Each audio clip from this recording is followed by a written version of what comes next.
Welcome back to the Drive channel, and today I'm going to be changing the oil on the Aston Martin V8 Vantage behind me. Now, normally I don't film oil change videos because changing oil is very, very easy. But on this car, it's a little bit more complicated. It has a dry sump, and so it has, there's actually a total of 4 locations that you have to drain. And so starting with the oil tank, I tend to go from the front to the back. So starting with the oil tank, then the crankcase on the engine. It's not a pan because it doesn't have a pan. It's the actual crankcase on the engine. Then there's 2 additional little areas that have to be drained. I'm not sure what they are, but they basically go to an oil cooler, and the only thing that comes out of those 2 little bits is just a few drops. It's no big deal. Obviously, I'm going to replace the oil filter, and then yeah, we'll go from there. So it's a little bit more complicated, but still, it's still very doable for any mechanic. All you need is a jack and some oil.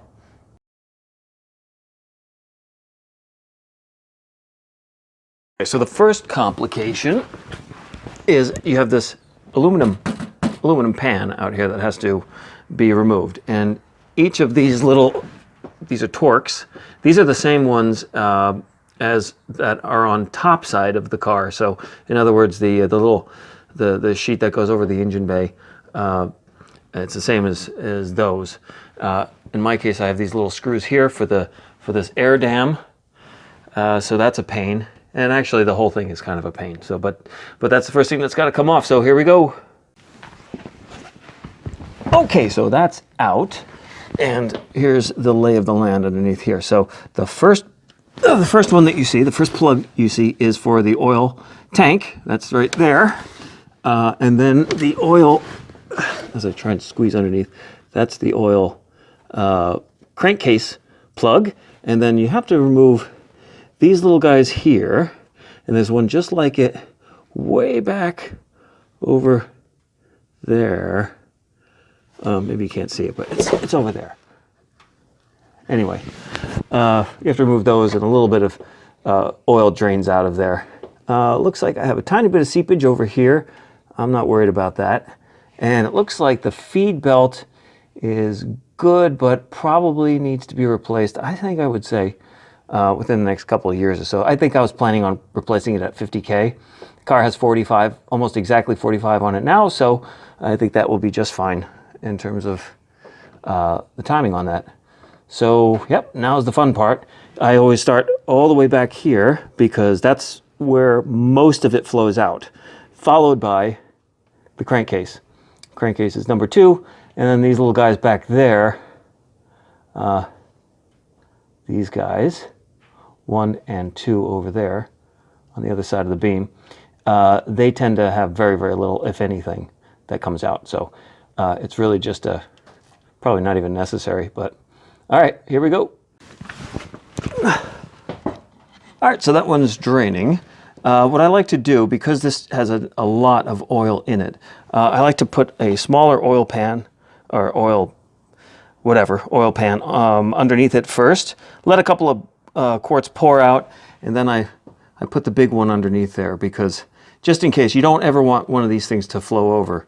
If they do, it's a mess beyond words. I think we've all been there if you've ever changed oil and had one spill. So that's just my little technique. And also, so there's the drain plug there. It had virtually nothing on it. It happens to have a little magnetic thing on the top, so it's always good to look, see if you have any metal particles or anything like that on there. This one doesn't appear to have more than a tiny little bit, so that's a good sign as well. And by the way, in case you guys think I'm cheap, there is the genuine Aston Martin oil filter. So if you'll recall, I had a little problem with the oil filter the last time. I didn't tighten it enough, and I started it on a really cold day, and it blew out this gasket over here. So I learned an important lesson, which is snug and 3/4 of a turn. By the way, these are made by Moly, so if you find a Moly filter, it is exactly the same. It just doesn't have the wings on it, that's all. So let's go. All right, so now the drain plug was removed and put back in for the crank, and that is the filter now just draining the last couple of drops. I find that the best thing to use are this type of plier. It is it's like a band type of oil filter remover. they come in different sizes, and this one just happens to fit this car. I think I have about 3 of them. So that's what you want to use for this. So we'll put this back on. And again, it's snug and 3/4 of a turn. That's according to the manufacturer. And I like to go by the manufacturer even more so than the manufacturer of the car, because the people who make filters know filters, and people who make cars know cars. So snug and 3/4 of a turn, and you should be just fine. So this little guy is removed, and you might look at that and say, hey, how come nothing came out? You know, the little lid is off of it and everything. Because what you have to do is you have to screw in the proper size screw and then pull this out. It's basically a metallic permanent filter. So in other words, it's not a filter that has to be replaced. It's just a metallic filter that, there you go, does that when you pull it out. And yeah, actually more than I thought came out. So that's fun. And now I'm gonna have to go get cleaned up. Oh yeah, look at that, lovely.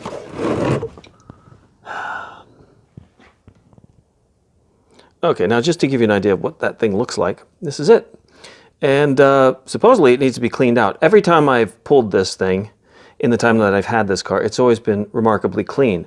But you have to pull it anyway, because what ends up happening is you just have extra dirty oil sitting around in the system, and it kind of makes the clean oil that you put in dirty that much quicker. So yeah, you kind of have to pull this one. Now there's one even further back, and that's behind the little beam there, which I probably won't show you, but it's exactly the same. It looks exactly the same as this, and it works in the same way.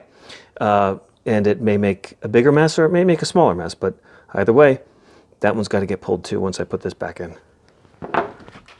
All right, so everything is buttoned up, and I just have to put the car on the floor, and everything's buttoned up, it's torqued up, and it's ready to go, but it is dry. So I have to put the car on the floor, and the car takes about, give or take, it takes between 8 or 9 quarts. I don't know what that is in liters, but it's pretty close to that in liters, maybe about 10 liters or so. Yeah, so I'll probably put about 8 in, give or take, and just see where things are. Now, because it is a dry sump system, it's kind of a weird system. You have to start the car, run it for 30 seconds, and then check the oil, check the dipstick. It's really overly complicated, and frankly, when I do the procedure that Aston Martin recommends, you know, half the time I get, like, if I did it 2 times in a row, I'd get 2 different answers. But it is what it is, so you just have to do it. But you just have to know that it's about 9 quarts. And if it's still a little bit low after that, I'll add more. I bought 10 quarts in total, so it should be good. And I tend to use 1560 on this car. I'm sorry, 15W50 on this car, full synthetic. And as you noticed from the screens and the little filters that I pulled out, the metal filters, there's nothing on them. So it's been about 4 years and 5,000 miles, and everything is absolutely clean on the inside. So what more could you ask for from a motor oil? So I'm going to continue doing that. So this is going to go on the ground, and we'll start putting oil in.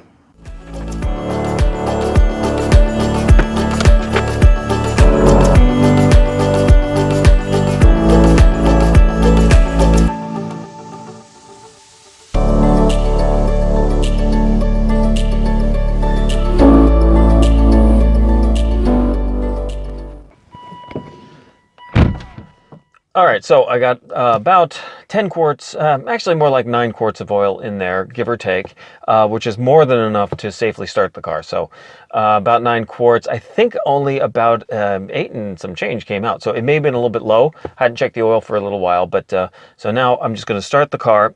You have to let it run for about 60 seconds at 2,000 RPM. I'm sorry, 30 seconds, and then you got to go check the oil. It's a very weird procedure. It's actually written on the top of the oil tank under the hood. So I'm going to try that now with the wrong hand. There we go.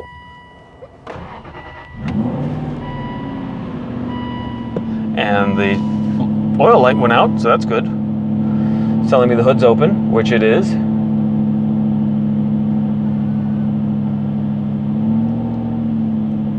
So we'll wait about 30 seconds, and you'll join me when I'm looking at the dipstick. Okay, so another successful project, and I did some quick research to see what an Aston Martin dealership would charge for an oil change, and the only one that I could find that was published was Aston Martin Palm Beach, and they said that their oil changes start at $1,299. So yeah, that's quite a bit of money for an oil change. I don't know if that was necessarily for a V8 Vantage, but anyway, that's what I found in a very, very brief cursory look online as to what an oil change would cost. So you could save yourself a lot of money. I think this costed probably just a little bit over $100 for me, including the oil. I think the filter's maybe $45 at the most, maybe closer to 40. I don't even remember what I paid for it. And then the Mobil 1 oil is a really good deal. And I bought 10 quarts, and I only used about 8.5 or so. By the way, when I checked the oil just now, it was actually up just a teeny bit over the top line, the top of the two lines. So I actually slightly overfilled it, and that was with just a little over eight quarts. So there you go. Anyway, stay tuned. We have some more projects coming along, and more work to do on the Land Rover. And what else am I going to do this year? Ferrari, Land Rover, and of course the BMW. So stay tuned, and I'll talk to you, and I'll see you in the next video.